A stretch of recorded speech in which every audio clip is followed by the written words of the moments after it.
এই সংসারে এমন কিছু মানুষ আছেন যাদেরকে আপনার ভালো লাগে, তারা আপনার প্রিয়। আমরা চাই ওনারা আমাদের কাছে থাকুন, আমরা ওনাদের কাছে থাকি। এবার সেই ক্ষেত্রে আমরা তাদের ভালো ভালো উপহার দেওয়ার চেষ্টা করি, কারণ ওনারা হলেন আমাদের প্রিয়। আর তার বদলে আমরা আশা করে থাকি যে ওনারা আমাদের একটু সম্মান করবেন। এবার এই মানুষজন যারা আমাদের প্রিয়, এদের আমরা একটা উপহার দিই। সোনা দিয়ে থাকি, আভূষণ দিয়ে থাকি, হিরে মুক্ত দিয়ে থাকি। কিন্তু যদি ভেবে দেখি, এই সবকিছুরই একটা মূল্য আছে। ভেবে দেখুন, আপনি কি তাদের এমন কোনো উপহার দিতে পারেন যা কিনা অমূল্য? তা এরকম উপহার কি হতে পারে? ঠিক বলেছেন আপনি, প্রেম। এই প্রেমই হলো অমূল্য, কারণ মন থেকে এর উৎপত্তি হয়। না চেয়ে পাওয়া যায় আর না ছিনিয়ে নেওয়া যায় এই ভালোবাসা। ঠিক এইরকমই হয় এই সম্মান। যদি সম্মান করো তাহলে মন থেকে এবং ভালোবেসে করো, ভয় পেয়ে নয়। মনে রাখবেন, যে মাথা ভয়ের দ্বারা নত হয়, বিরোধিতাও প্রথমে সেই করে থাকে। যে মাথা ভালোবেসে নত হয়, তা আপনার জন্য বলিদানও দিতে পারে। এই সংসারের সব থেকে বড় উপহার, সব থেকে বড় বরদান এই প্রেম এবং সম্মান। তাকে সম্মান করুন আর আমার সাথে ভালোবেসে বলুন, রাধা রাধা। সমস্ত মানুষের জীবন কিছুটা সমান হয়। মানুষ জন্মগ্রহণ করে, তারপর চলতে শেখে, জীবনে এগিয়ে চলে, বার্ধক্য লাভ করে, তারপর সমাপ্ত হয়ে যায়। কিন্তু সেই ব্যক্তিরা কারা যারা প্রকৃত অর্থে মনুষ্য জীবন যাপন করেন? এনারা হলেন সেই ব্যক্তি যারা পড়ে গেলেও আবার উঠে দাঁড়ানোর চেষ্টা করেন, নিজের ভেঙে পড়া অস্তিত্বকে আগলে নিয়ে আবার একটা আকার দেওয়ার চেষ্টা করেন, ভগ্ন আশাকে আবার একটা নতুন দিশা দেন। অসফল হওয়ার পরেও থামেন না, আবার এগোতে থাকেন। অসফল হওয়ার পরে যদি আপনি থেমে যান, তাহলে সাফল্য আপনার সামনে অপেক্ষা করে, কিন্তু আপনি তা দেখতে পান না। তাই জীবনের সংঘর্ষে অংশগ্রহণ করতে শিখুন। জীবনের সংঘর্ষ থেকে পালাবেন না। আসুন আমার সাথে ভালোবেসে বলুন, রাধা রাধা। পরিস্থিতি কখনো এটা ভালো থাকে, আবার কখনো মন্দ হয়ে যায়। কখনো এই পরিস্থিতি আমাদের পক্ষে থাকে, আর কখনো এই পরিস্থিতি অনুযায়ী আমাদের চলতে হয়। কোনো বিকল্প থাকে না। কিন্তু যখনই এই পরিস্থিতি খারাপ হয়ে যায়, তখন কি করা উচিত সেই প্রশ্ন মনে জেগে ওঠে। পরিস্থিতি যখন প্রতিকূল হয়, তখন আমরা কিছু হারালে তা হারিয়ে ফেলি, ঠিক আছে, কিন্তু যা বাকি আছে সেটা আমরা আগলে রাখতে পারি। পরিস্থিতিকে সামলে রাখার চেষ্টা আমরা অবশ্যই করতে পারি, শুধু সেটুকুই আমাদের হাতে রয়েছে। কিন্তু এর থেকেও বড় সমস্যা আছে, অহংকার। কখন প্রবেশ করে আমরা জানতেও পারি না। এই অহংকার আপনাকে বুঝতেও দেবে না যে আপনি সত্যি কিছু হারিয়েছেন। আপনার কিছুই যাবে আসবে না। দেখতে গেলে আকাশের সূর্য নিজের প্রকাশ হারিয়ে ফেলে যখন অন্ধকার ঘনিয়ে আসে। তাহলে আমরা কে হই? ওনার সামনে তো কিছুই নই। এই অহংকার আমাদের দমন করতেই হবে। এটা বিশ্বাস করতে হবে যে এই সমগ্র সৃষ্টিতে আমরা শুধুমাত্র একটা কণা, তার থেকে বেশি আর কিছুই নয়। বিশ্বাস করতে হবে যে আমরা ততটাও বড় নই যে কখনোই কিছুই হারাবো না। এবার যেদিন এই জ্ঞান আপনি আত্মস্থ করে নিজের আচরণ পাল্টাবেন, মনে রাখবেন সেই দিনই অহংকারকে দমন করতে আপনি পথে অগ্রসর হয়ে পড়েছেন। এই অহংকারকে দমন করুন আর আমার সাথে ভালোবেসে বলুন, রাধা রাধা। বনস্পতি ফলনের জন্য আমাদের কিসের প্রয়োজন পড়ে? একটু ধরিত্রীর, একটু পরিশ্রমের, আর একটা বীজের। এবার যদি মানুষের কথা বলি, তাহলে এখানে ধরিত্রী হলো মানুষের এই জীবন, যেখানে মানুষ নিজের ইচ্ছের ফল ফুল ফলন করতে চায়। পরিশ্রম হলো আমাদের কর্ম, আর বীজ হলো আমাদের নির্বাচন। আমাদের বেছে নিতে হবে যে আমরা কি বপন করব, আম নাকি ফণি মনসা। এর মধ্যে আমরা কি পেতে চাই? রসালো ফলের ফলন চাই নাকি কাঁটার ফলন চাই, তা আমাদের উপর নির্ভরশীল। কিন্তু একটা কথা ঠিক, লক্ষ্য যেমনই হোক না কেন, জীবন যেমনই হোক না কেন, যদি আপনি লক্ষ্যের দিকে এগোতে থাকেন, তাহলে কর্মের সাথে খামখেয়ালি আচরণ করতে পারবেন না। যদি আপনি এমন করেন, তাহলে এটা আপনাকে একটা অনুচিত লক্ষ্যে পৌঁছে দেবে, সেটা কিন্তু নিশ্চিত। সবসময় এটা মনে রাখবেন, কর্মের সাথে খামখেয়ালি হবেন, অর্থাৎ কর্মফলও আপনার সাথে খামখেয়ালি হবে। তাহলে নিষ্ঠার সাথে কর্ম করতে থাকুন আর নিজের লক্ষ্যকে প্রাপ্ত করুন। আর আমার সাথে ভালোবেসে বলুন, রাধা রাধা। জীবনে এমন কিছু কাজ রয়েছে যা আমাদের কখনোই করা উচিত নয়, যেমন আশা করা। যদি আপনি আশা করেন আর আপনার আশা পূর্ণ না হয়, আপনি খুবই কষ্ট পাবেন। এবার আপনি যদি প্রতীক্ষা করেন, করতেই থাকেন, আর সেই ব্যক্তি যদি না আসে, তাহলেও খুব কষ্ট পাবেন। আর হলো তুলনা। আপনি যদি তুলনা করতে যান, তাহলে এটাই ভাববেন যে হয় আমি বা অন্য কোনো ব্যক্তি, এই দুজনের মধ্যে কোনো এক ব্যক্তি নিকৃষ্ট। আর এই ভাবনাটাই হলো অনুচিত। যদি আমরা কথা বলি সেই সব বিষয়ে যা আমাদের করা উচিত, যেমন পরীক্ষা।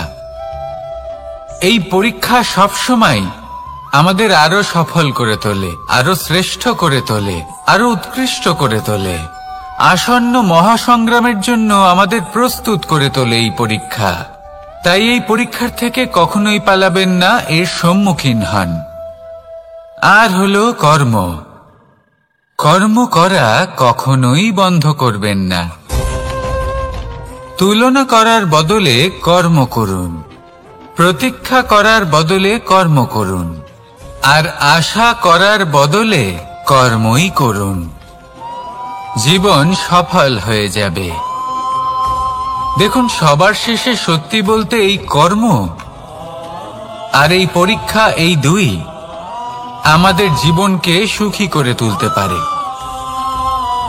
আসুন আর আমার সাথে ভালোবেসে বলুন, রাধা রাধা।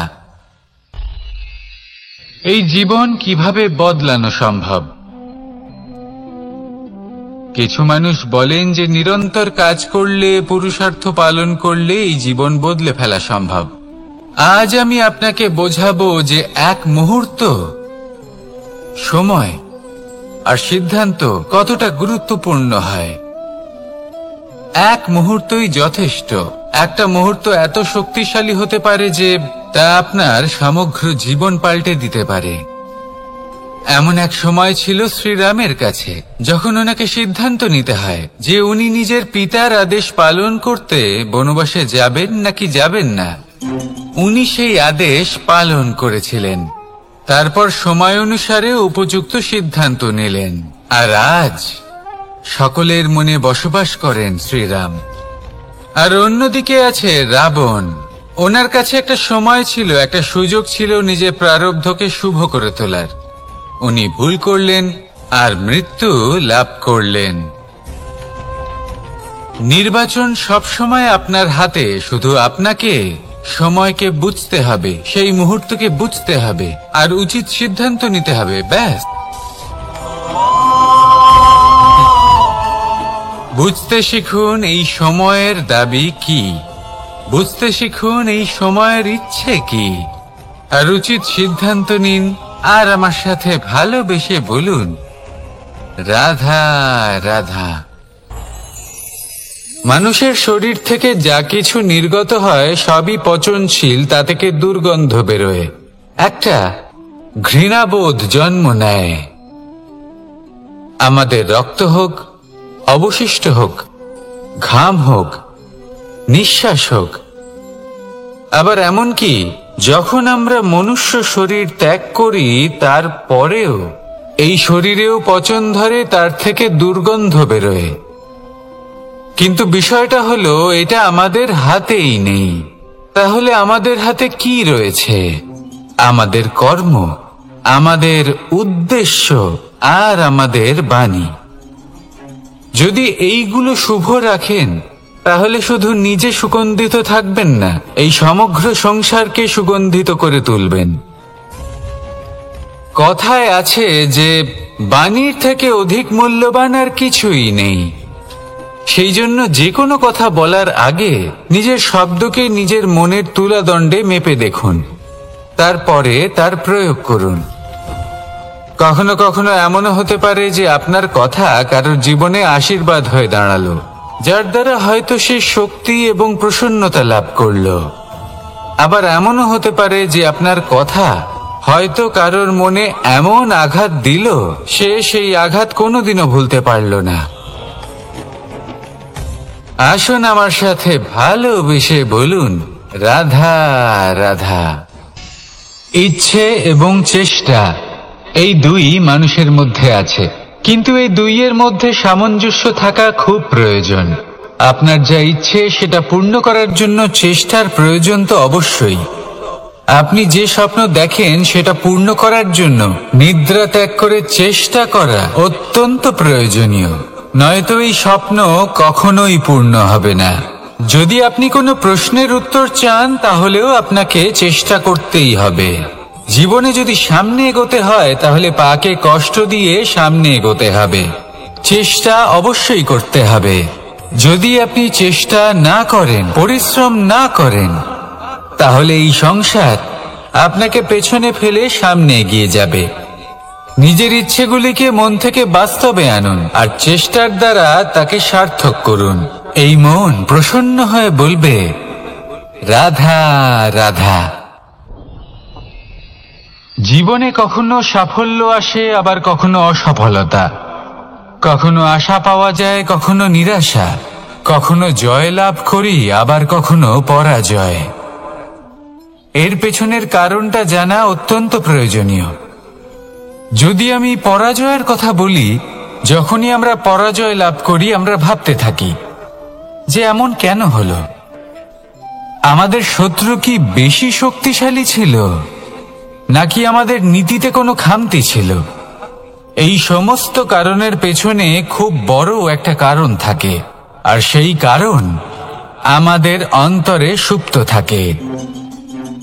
ধরে নিন একটা পথ, তাতে আপনি চলছেন, সেই পথ কাঁটায় পরিপূর্ণ, কিন্তু আপনি পাদুকা পরে রয়েছেন আর আপনি হেঁটে সামনে এগিয়ে যান।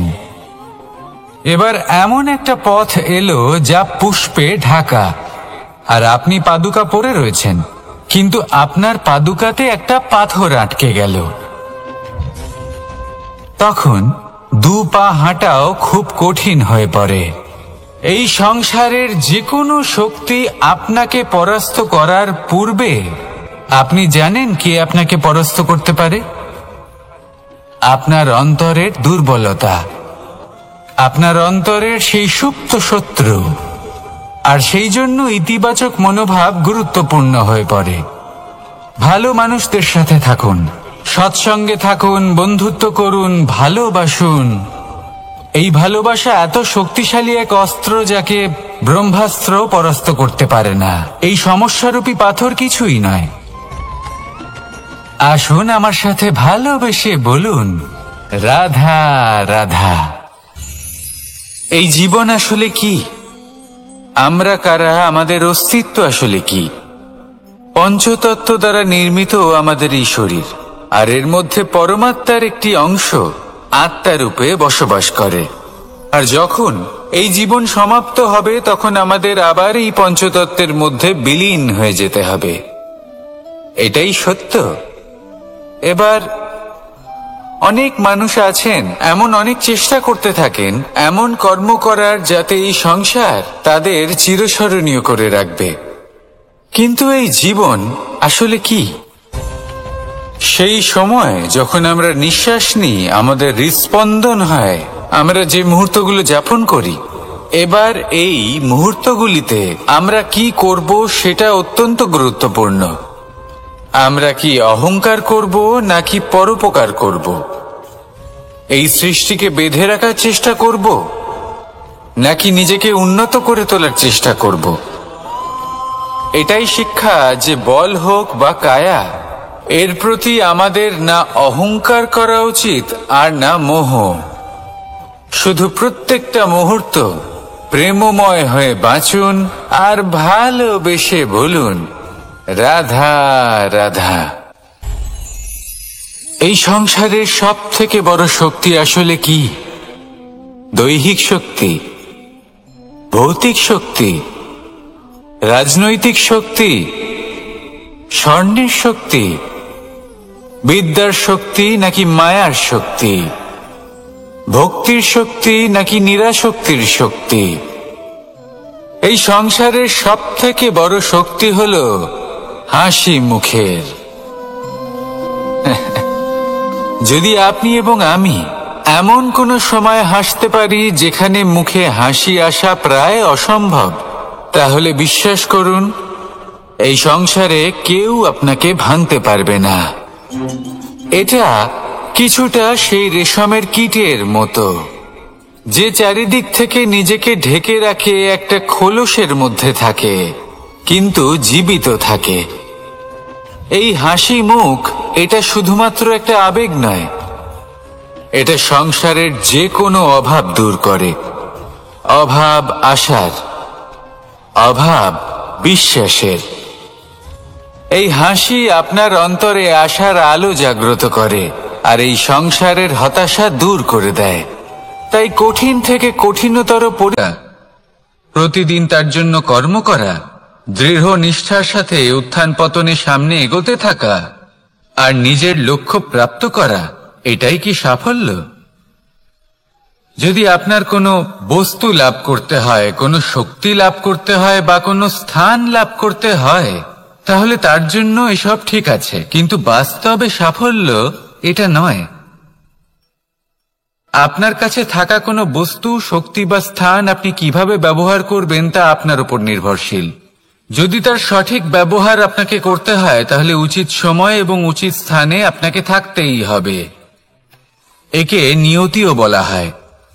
এবার ধরুন এমন কোনো গ্রন্থ আছে যা জ্ঞানের দ্বারা ভরপুর, এমন জ্ঞান যার দ্বারা জীবন বদলে দেওয়া সম্ভব।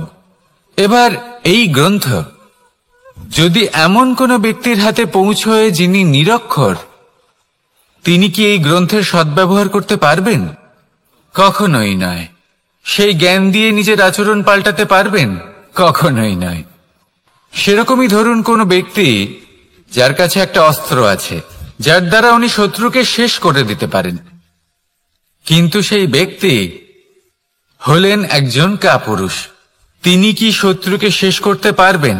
তিনি কি জয়লাভ করতে পারবেন? কখনোই নয়। আপনার কাছে কি আছে তার থেকেও বেশি গুরুত্বপূর্ণ আপনি তা দিয়ে কি করবেন। উচিত ব্যক্তির সাথে উচিত সময় উচিত স্থানে থাকা বেশি গুরুত্বপূর্ণ। নিজের গুণের সাথে, নিজের শক্তির সাথে, নিজের জ্ঞানের সাথে উচিত সময় উচিত স্থানে অন্যের যন্ত্রণাকে দূর করা, অন্যের জীবনকে আরো সুন্দর করে তোলা, এটাই হলো সাফল্য। তাহলে সাফল্যের বাস্তব অর্থ বুঝুন, অর্থাৎ নিজেকে আরো প্রসন্ন রাখুন আর আমার সাথে ভালোবেসে বলুন রাধা রাধা।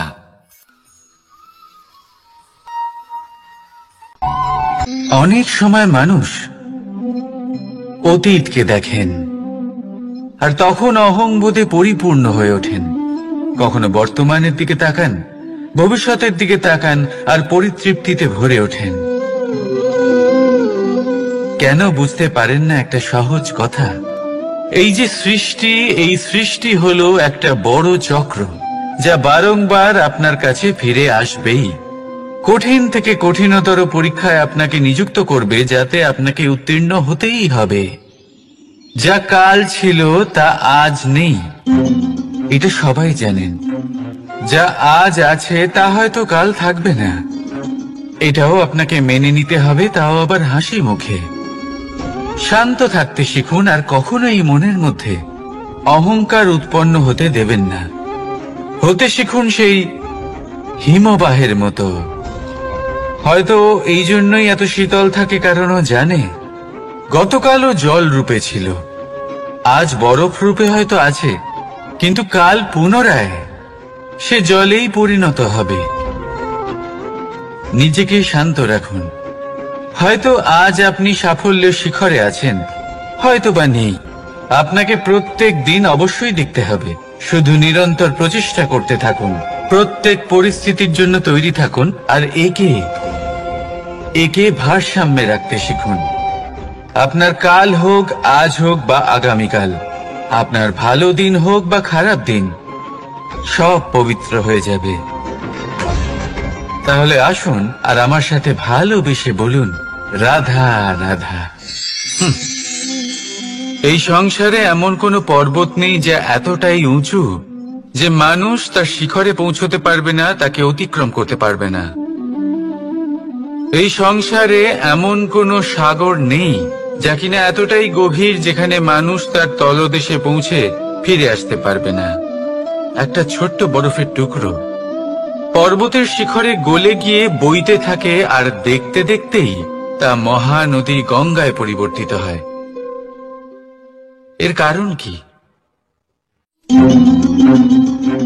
এর কারণ হলো প্রচেষ্টা, প্রারব্ধ নয়। এই প্রচেষ্টাই সুনিশ্চিত করে যে আপনার প্রারব্ধ কি হবে। এই সমস্ত কিছু হলো প্রচেষ্টা আর প্রারব্ধের খেলা। আপনার প্রচেষ্টা যেরকম হবে, আপনার প্রারব্ধ সেরকমই হবে।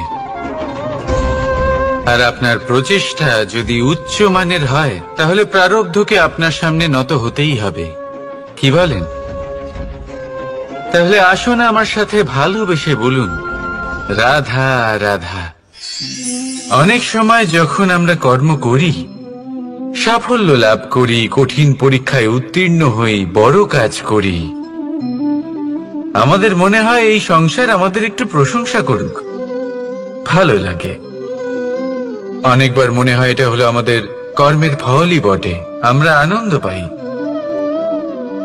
কিন্তু যখন আমরা এই প্রশংসা পাই না, তখন কি হয়? আমরা দুঃখী হয়ে যাই, ভেঙে পড়ি। মনে হয় যেন আমার জন্য কেউ চিন্তাই করে না। এমন মনে হয় যেন আমাদের আনন্দে অন্য কেউ আনন্দই পায় না। অনেক রকম ভাবনা আসে। কিন্তু আমি আপনাকে একটা প্রশ্ন করতে চাই। আপনি যে কাজই করেন না কেন, যে কর্মই করেন না কেন, তা কি শুধুমাত্র প্রশংসার জন্য করেন? যদি এরকম হয়ে থাকে, তাহলে সেই ভাবনা এক্ষুনি ত্যাগ করুন। কারণ এই প্রকৃতি আমাদের অন্য শিক্ষা দেয়।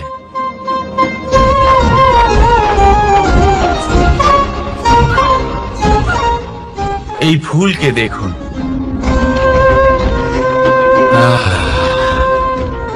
এই যে ফুলের সুবাস, যা আমার মনকে উচ্ছ্বসিত করে তোলে, মনে শক্তি সঞ্চার করে, এই সুগন্ধ। কিন্তু ভেবে দেখুন, ফুলের কিন্তু এই কাজ করার জন্য কোনো প্রশংসারই প্রয়োজন হয় না। এটাই হলো প্রকৃতির শিক্ষা। যিনি সৎ হন, সৎকর্ম করেন, তার কোনো প্রশংসার প্রয়োজন হয় না, কারণ ওনার কর্মই হলো ওনার সুবাস। মনে রাখবেন, আতর নকল ফুলে দেওয়া হয়, প্রকৃত ফুলের তার কোনো প্রয়োজন হয় না। সেইভাবেই আপনিও কর্ম করতে থাকুন শুভ চিন্তা নিয়ে। এই মনকে সব সময় শান্ত রাখুন, স্বচ্ছ রাখুন। যদি এরকম করেন তাহলে আপনার কর্ম এমন সুবাস ছড়াবে যে আপনার জীবনে শুধু এবং শুধুমাত্র আনন্দই থাকবে। তাহলে এই আনন্দ সহকারে বলুন, রাধা রাধা। জীবন, এই জীবন আসলে কি?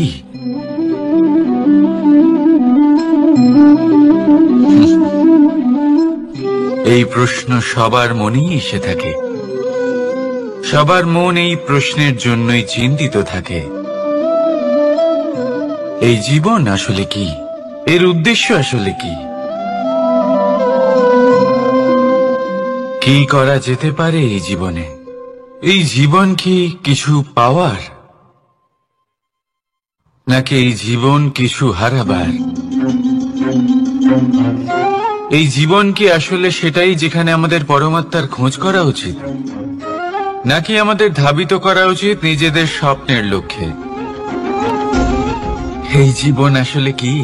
এই জীবন আসলে অত্যন্ত সরল। এ হলো শান্ত জলের মতো, একটা আয়নার মতো। এই জীবন, এই জীবন আসলে ঠিক যেন এক আয়নার মতো। আয়না কি করে? আপনাকে সেটাই দেখায় যা আপনি করে থাকেন।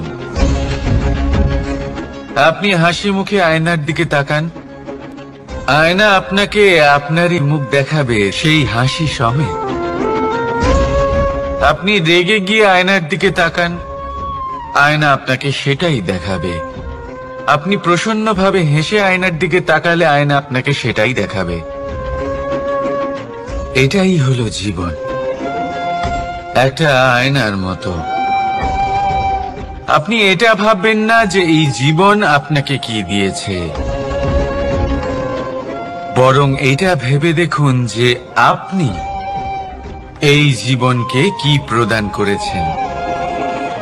যদি আপনি এই জীবনকে সুখ প্রদান করেন, আনন্দ দিতে পারেন, ভালোবাসা দিতে পারেন, তাহলে এই জীবনও আপনাকে সুখ, আনন্দ আর ভালোবাসাই দেবে।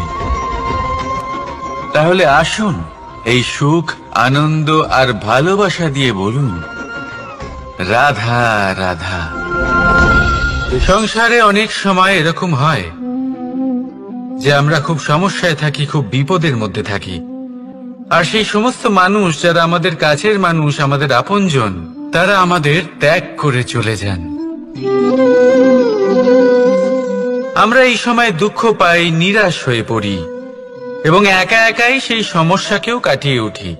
এবার পরিস্থিতি যেমন খুশি হোক না কেন, সেই সব মানুষ যারা এমন সময় আপনাকে ত্যাগ করেছেন, তাদের প্রতি ক্রুদ্ধ হওয়া, অভিমান করা, এটা অনুচিত। আমি বলবো তাদের প্রতি কৃতজ্ঞ থাকুন। আমি বলবো তাদের ধন্যবাদ জানান যে তারা এমন সময় আপনার সঙ্গ ত্যাগ করেছেন যখন আপনার তাদের সব থেকে বেশি প্রয়োজন ছিল।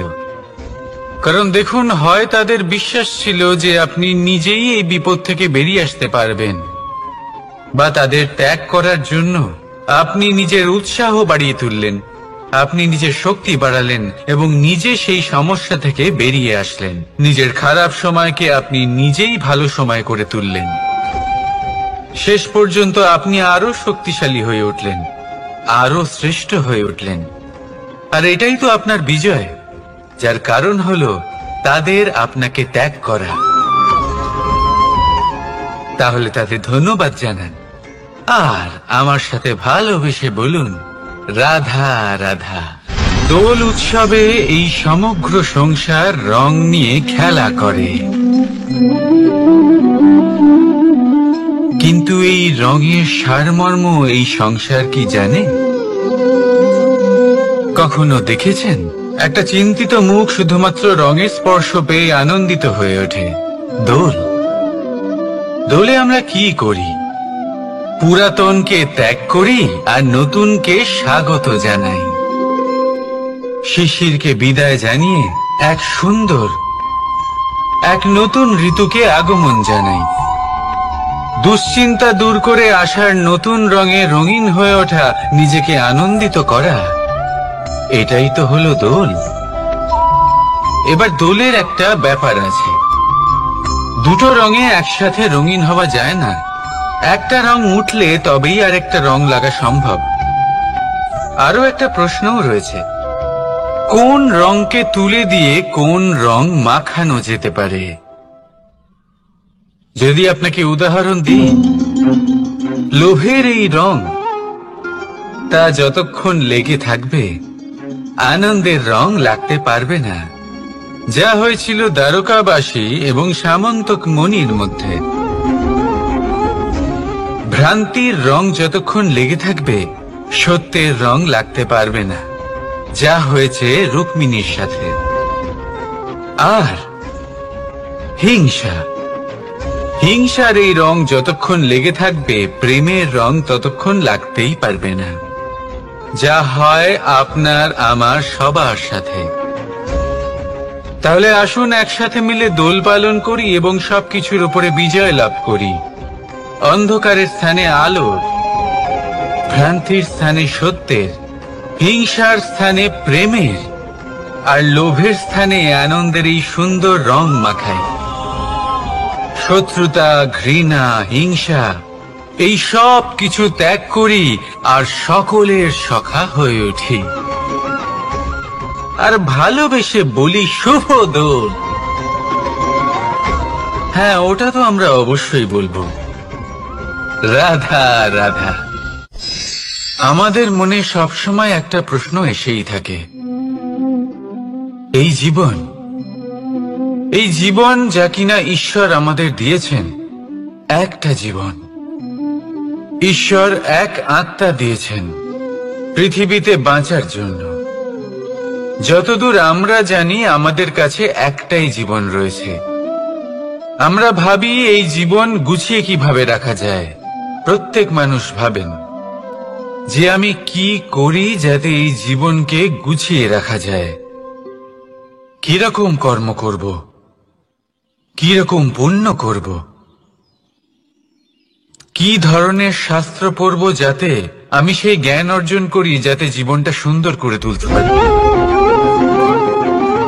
আমাদের সমগ্র জীবন কেটে যায় এই প্রশ্নের উত্তর খুঁজতে, সেই শাস্ত্র অধ্যয়ন করতে। এমন অনেক মানুষ তাও বুঝতে পারেন না। আসুন আজ আমি আপনাকে একটা সহজ কথা বলি, যার দ্বারা আপনি নিজের জীবন সুন্দর করবেন। জীবন, জিহ্বা, এদের দুজনেরই হলো একটাই রাশি। জিহ্বা অর্থাৎ আপনার কথা, এই কথাকে সংযত রাখুন, একে সুন্দর করে তুলুন, মধুর কথা বলুন, যতটা সম্ভব একে নিয়ন্ত্রণে রাখুন। আপনার জীবন সুন্দর হয়ে উঠবে। কারণ এই শব্দ হয় অত্যন্ত শক্তিশালী। এটা হলো এমন এক বন্ধন যা আপনার সামনের মানুষকে আপনার ব্যক্তিত্বের সাথে জুড়ে দিতে পারে। তাই এই শব্দ সংযত রাখুন, একে সুন্দর করে তুলুন। আপনার জীবন আপনা থেকেই সুন্দর হয়ে উঠবে। আর আসুন এই মধুর সুন্দর অনুভূতি দিয়ে বলুন, রাধা রাধা। এই জীবন আসলে কি? এ হলো জন্ম থেকে মৃত্যু পর্যন্ত এই সময়। কিছু মানুষ এটা বলে থাকেন যে এই যে নিঃশ্বাস নিচ্ছি, এই হলো জীবন। আর প্রত্যেক ব্যক্তি, প্রত্যেক প্রাণী, তাদের নিঃশ্বাস নির্ধারিত থাকে, নির্দিষ্ট হয়ে থাকে। তাকে সেই নির্ধারিত নিঃশ্বাস নিতেই হয়, তারপর তিনি মৃত্যু লাভ করেন। কিন্তু এটা কি সত্যি? সত্যি কি মনুষ্য জীবন এই নিঃশ্বাসের উপর নির্ধারিত থাকে? এই নিঃশ্বাসের গণনাই কি মনুষ্য জীবনের অস্তিত্ব? কখনোই নয়। মনুষ্য জীবন শুধু কিছু নিঃশ্বাস নয় যা একদিন থেমে যাবে। মনুষ্য জীবন হলো সেই নিঃশ্বাসের মধ্যেকার সেই সময় যা দেখে অন্য কারোর নিঃশ্বাস স্তব্ধ হয়ে যেতে পারে। সেই মুহূর্ত যেখানে মানুষ আপনার মধ্যে সেই প্রেম দেখতে পারে, আপনার সাহস দেখতে পারে, আপনার শক্তি দেখতে পারে, আপনার চেষ্টা দেখতে পারে, আপনার পরিশ্রম দেখতে পারে, অন্যায় আর দুর্নীতির বিরুদ্ধে আপনার যুদ্ধ দেখতে পারে। জীবনে গুরুত্বপূর্ণ সেই মুহূর্ত, সেই সময় যেটা আপনি বেঁচে আছেন, সেই সময়ে আপনি এই সংসারের অন্য ব্যক্তিদের জীবন বাঁচার একটা দিশা দেখাতে পারেন, একটা প্রেরণা যোগাতে পারেন, শক্তি দিতে পারেন, আশা দিতে পারেন। তাই জীবনে এটাই করুন, এমন একটা জীবন যাপন করুন যা অন্যের জন্য আদর্শ হয়ে থাকে। এটাই করুন আর আমার সাথে ভালোবেসে বলুন, রাধা রাধা। আমরা সবাই নিজেকে স্বচ্ছ রাখতে চাই, শুদ্ধ রাখতে চাই, পবিত্র রাখতে চাই, আর দেখতে গেলে এটা হলো আমাদের কর্তব্যও বটে। এবার এটার জন্য আমরা কি না করি। যখনই আমরা সকালে উঠি তখন উঠেই আমরা দাঁত মাজি। দিনে যখনই আমরা সময় পাই কিছু সুগন্ধি খাদ্য খাবার চেষ্টা করি, যাতে আমাদের মুখ থেকে দুর্গন্ধ না আসে, বরং সুগন্ধ আসে। এই পা দুটো আমরা শুদ্ধ রাখার জন্য, পবিত্র রাখার জন্য যখনই আমরা বাড়ির বাইরে যাই পাদুকা পায়ে দিয়ে যাই, আর যখন ফিরে আসি আমরা জল দিয়ে পা ধুয়ে নিই। মনে রাখবেন, সেই ব্যক্তির মুখ হলো সব থেকে বেশি পবিত্র যে মুখ দিয়ে ঈশ্বরের নাম নেওয়া হয়, যার বাণী হলো অত্যন্ত শুভ, যা মানুষের পথ প্রদর্শন করে, যা মানুষকে শান্তি দেয়। যদি এই হৃদয়কে আপনি পবিত্র করতে চান, তাহলে মানবতাকে বুঝতে হবে, মানুষের দুঃখগুলিকে বুঝতে হবে, তবেই এই হৃদয় পবিত্র হবে। এই পা দুটো যদি আপনি পবিত্র করতে চান, তাহলে কোনো তীর্থস্থানে যান। ওখানে হয়তো আপনি জানেনও না যে কতজন সৎপুরুষ, কতজন মহাপুরুষ এসেছেন। তাদের চরণের ধুলো সেখানে পড়েছে, যা আপনার চরণ শুদ্ধ করে তুলতে পারে। যদি এই হাতগুলি আপনি পবিত্র করতে চান, তাহলে এই হাত দিয়ে শুভ কর্ম করুন, দান করতে শিখুন। আর যদি এই আত্মা আপনি পবিত্র করতে চান, একটাই বিকল্প আছে, প্রেম, শুদ্ধ নিঃস্বার্থ প্রেম। এই প্রেম বিতরণ করতে থাকুন, আপনি শুদ্ধ থাকবেন, পবিত্র থাকবেন। আসুন আমার সাথে ভালোবেসে বলুন, রাধা রাধা। কখনো এটা ভেবে দেখেছেন, কোনো বিশেষ স্থানে বা বিশেষ পরিস্থিতিতে সব থেকে বেশি গুরুত্বপূর্ণ কি হতে পারে? যদি শরীরের কথা বলি, তাহলে সব থেকে বেশি গুরুত্বপূর্ণ হলো মস্তিষ্ক আর মন। যদি ব্যবসার কথা বলি, তাহলে সব থেকে গুরুত্বপূর্ণ হলো ধন। রাজ্যের বিষয়ে কথা বললে সব থেকে গুরুত্বপূর্ণ হলো রাজা। আর সমাজের কথা যদি বলি, তাহলে সব থেকে গুরুত্বপূর্ণ হলো আমাদের গুরু। এবার এই সব গুরুত্বপূর্ণ এই কারণ এদের হাতেই সব থাকে। দেখুন, হয় এরা আমাদের উত্থানের পথে নিয়ে যেতে পারে, অথবা আমাদের পতনের দিকে নিয়ে যেতে পারে। এবার যদি কোনো অসামান্য রাজা হন, যিনি কিনা সত্যবাদী, যিনি একজন ভালো রাজা, তাহলে তিনি সেই দেশকে, সেই রাজ্যকে বিকাশের পথে নিয়ে যাবেন, আর নয়তো অন্ধকারের পথে নিয়ে যাবেন। যদি এবার গুরুর কথা বলা হয়, তাহলে জেনে রাখুন, গুরু যদি শ্রেষ্ঠ হন, তাহলে সংস্কৃতির সর্বশ্রেষ্ঠ স্তরে উনি এই সমাজকে নিয়ে যাবেন। যদি গুরু পাখণ্ডী হন, লোভী হন, লালসাগ্রস্ত হন, তাহলে এই সমাজেও এই পাখণ্ডতা, এই লোভ, এই লালসাই প্রকাশিত হবে। ঠিক এইভাবেই জীবনে, মানুষের জীবনে প্রেমেরও এক গুরুত্বপূর্ণ স্থান রয়েছে। যদি মানুষের মনে প্রেম থাকে, তাহলে ধরে নিন সে জীবিত রয়েছে, আর যদি না থাকে, তাহলে সে মৃতই প্রায়। যদি রাধা কৃষ্ণের বিষয়ে কথা বলি, বলবো কৃষ্ণের জীবনে যদি রাধা থাকে, তাহলেই কৃষ্ণ হলো কৃষ্ণ। আর যদি রাধা না থাকে তাহলে কৃষ্ণ হলো যে কোনো পশুরই সমান। আসলে পশু থেকে মানুষ হওয়ার এই যে যাত্রা, এর আধার হলো প্রেম। এই প্রেমকে মনে জাগ্রত করে রাখুন আর আমার সাথে ভালোবেসে বলুন, রাধা রাধা।